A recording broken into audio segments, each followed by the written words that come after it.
Welcome to Learn English with Mary and Sam. Today we're going to explore how to make a polite complaint in English. Whether you're dealing with a product issue, poor service, or any other problem, knowing how to express your concerns respectfully can lead to better outcomes. That's right, Mary.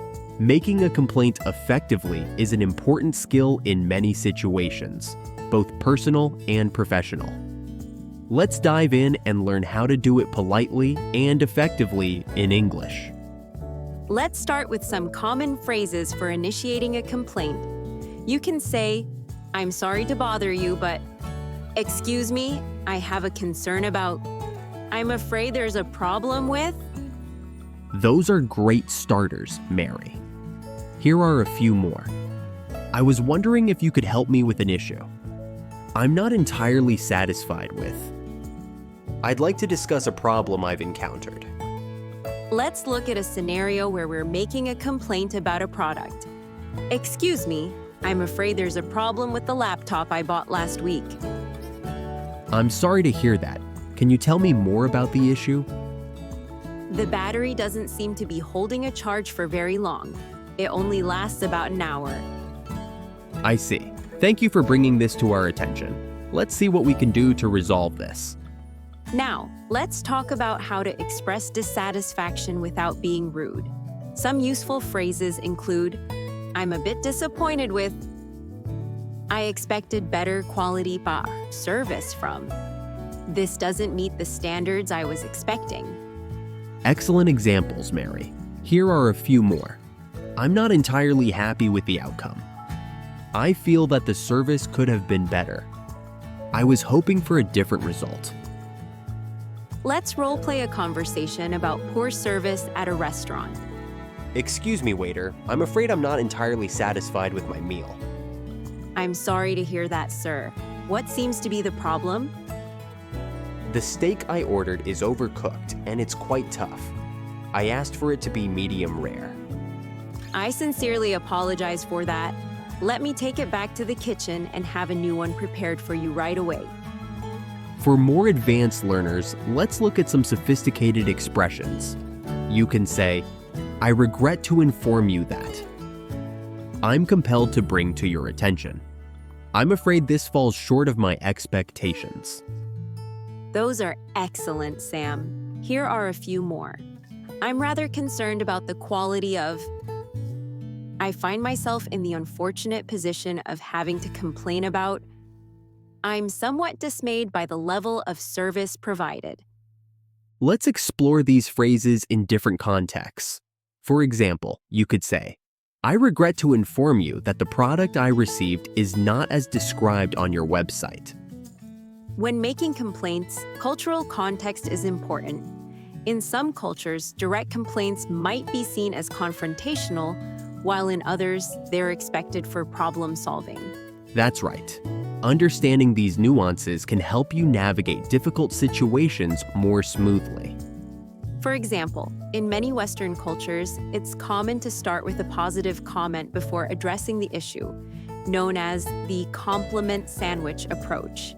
Exactly. And in some Asian cultures, maintaining harmony is crucial, so complaints might be expressed very indirectly or through a third party.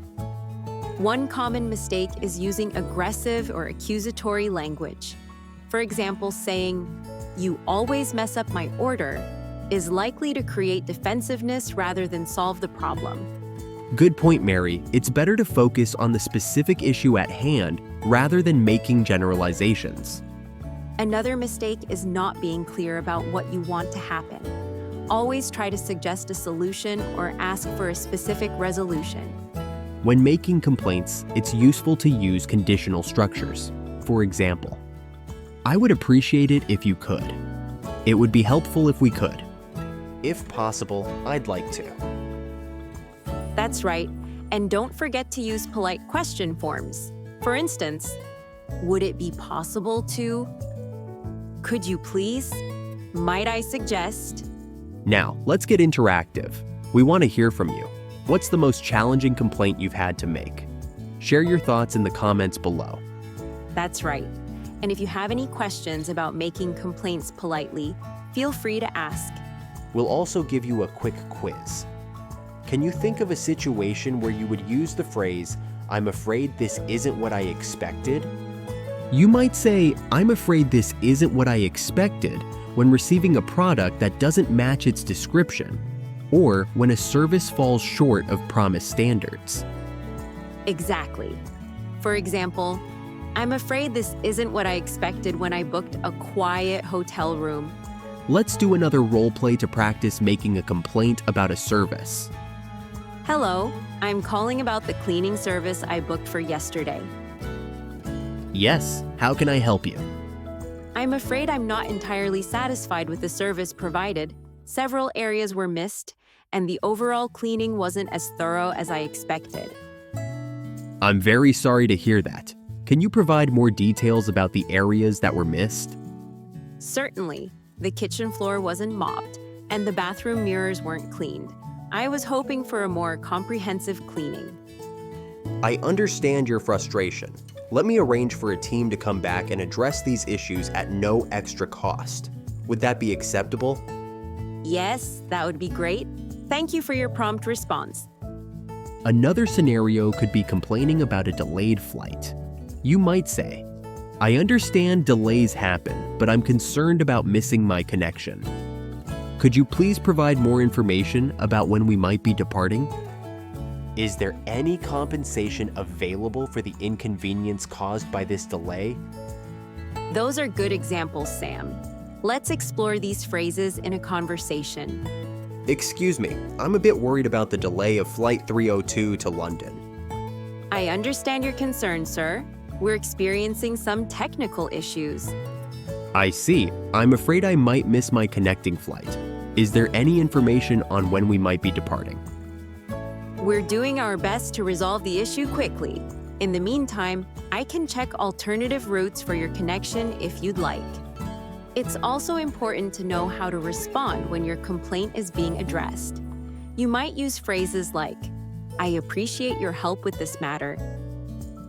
"Thank you for taking the time to address my concerns." "I'm glad we could find a solution." And if the response isn't satisfactory, you could say, "I understand your position, but I'm still not comfortable with this outcome. While I appreciate your efforts, I feel the issue hasn't been fully resolved. Is there someone else I could speak to about this matter?" Let's practice using these phrases in a follow-up conversation. "Mrs. Johnson, I understand you weren't satisfied with your room. We've upgraded you to a suite at no extra cost." Thank you for addressing my concerns. I appreciate your effort to resolve the situation. "Is there anything else we can do to improve your stay?" No, this solution is perfect. Thank you for your excellent customer service. Today we covered a range of expressions for making complaints politely, from basic to advanced. Remember, start with a polite introduction to your complaint.